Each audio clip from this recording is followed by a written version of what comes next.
Bismillahirrahmanirrahim. Assalamualaikum warahmatullahi wabarakatuh. Saya Syahrurroh dari kelas 6A Prodi Ilmu Al-Quran dan Tafsir Fakultas Usuluddin Adab dan Dakwah YIN Pontianak. Jadi video ini saya lakukan atau kerjakan atas memenuhi tugas harian mata kuliah komunikasi dakwah.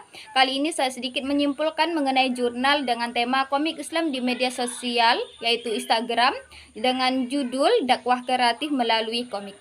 Jadi artikel ini itu mengkaji komik Islam di ruang media sosial Instagram pada akun ikomik yang diprakarsai oleh Sandi Priyo Utomo sejak Agustus tahun 2019. Jadi pada tahun 2019 jumlah pengguna aktif di Instagram itu mencapai 150 juta pengguna yang didominasi oleh generasi Z. Jadi menurut Rangga Eka Saputra dalam jurnalnya yang berjudul Api Dalam Sekam, keberagaman generasi Z itu adalah generasi yang dilahirkan pada tahun 1996. Jadi komik Indonesia itu berkembang dari masa ke masa. Pada awalnya komik Indonesia itu hanya didominasi oleh komik pahlawan saja seperti komik Gundala dan juga komik horor seperti Petruk. Kemudian muncullah pada era internet ini komik Indonesia itu semakin beragam dan sering muncul seperti Shizuki, Tahilala, dan Webtoon dan masih banyak lagi jenis komik lainnya yang memberikan wadah bagi para pencinta komik untuk mengunggah karya mereka. Jadi Instagram ini juga memberikan wadah lebih luas bagi para pencinta komik untuk mengunggah atau mengekspos karya mereka secara independen dengan materi yang beraneka genre seperti politik, komedi maupun romansa. Kembali lagi kepada pendahuluan di awal, saya akan sedikit membahas serta menjelaskan atau menyimpulkan sedikit mengenai media dakwah melalui komik di akun Instagram ikomik. Jadi ikomik ini atau biasa dikenal dengan ikomik merupakan akronim dari Islam Quarter dan komik. Jadi akun ini memuat pesan dakwah Islam. Komunitas ikomik yang didirikan pada Agustus 2019 ini dipimpin oleh Sandi Priyo Utomo. Jadi Utomo bukan seorang yang berlatar belakang bidang agama, tetapi dia merupakan seorang karyawan swasta di sebuah perusahaan otomotif di Jakarta. Jadi komunitas ini bertujuan untuk menginspirasi kebaikan dan menyampaikan bahwa Islam adalah agama rahmatan lil alamin. Jadi grup komunikus ini dibentuk melalui jaringan pertemanan para komunikus di media sosial, baik komunikus profesional maupun komunikus amatir atau masih pemula. Jadi selama 3 tahun berdiri, ikomik telah menerbitkan sejumlah buku, diantaranya adalah Likomik dan Dakwah ala Komunikus.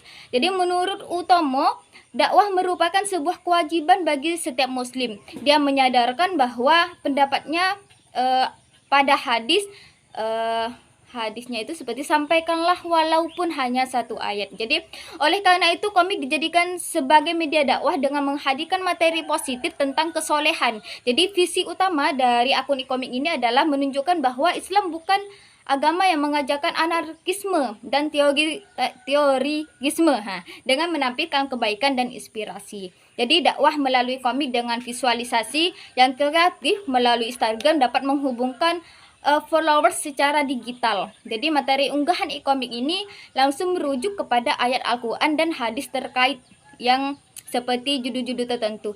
Islam yang ditampilkan oleh ikomik sendiri dalam bentuk komik lebih sederhana sehingga mudah dipahami oleh kaum remaja. Jadi hal ini sejalan dengan pendapat penulis bahwa gambar itu bisa mempresentasikan ribuan kata visual menjadi daya tarik Instagram dibanding platform media sosial lain, sehingga banyak diminati oleh kaum remaja yang ingin memperoleh informasi lebih mengenai persoalan agama.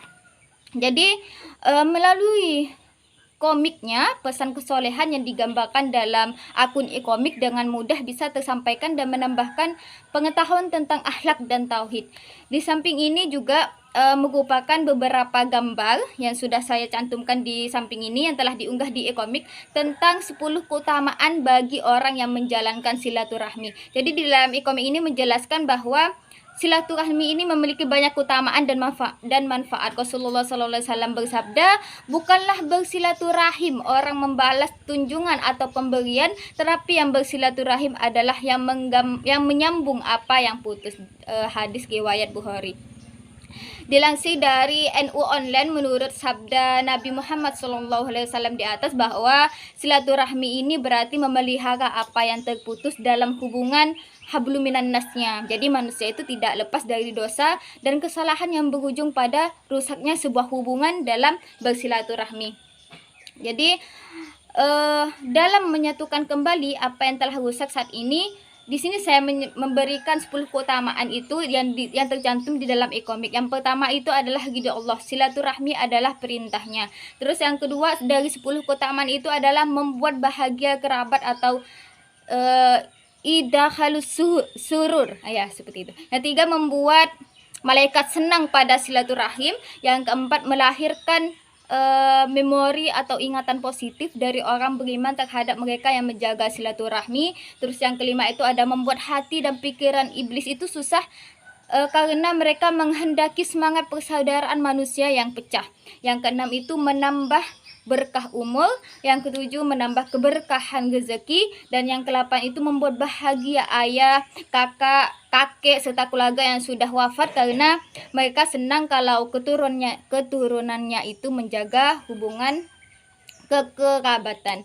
Dan yang 9 itu ada menambah muruah atau disebut dengan kehormatan diri, harga diri, nama baik. Dan yang terakhir dari 10 keutamaan dalam bersilaturahmi itu adalah menambah pahala setelah mereka yang menjaga silaturahim wafat, karena kerabat-kerabat akan menyebut kebaikannya semasa hidup. Jadi di sini merupakan contoh gambar yang telah diunggah dari akun media e-komik. Mungkin sedikit dari penjelasan saya dalam memenuhi tugas mata kuliah komunikasi dakwah. Sekian saya ucapkan terima kasih. Assalamualaikum warahmatullahi wabarakatuh.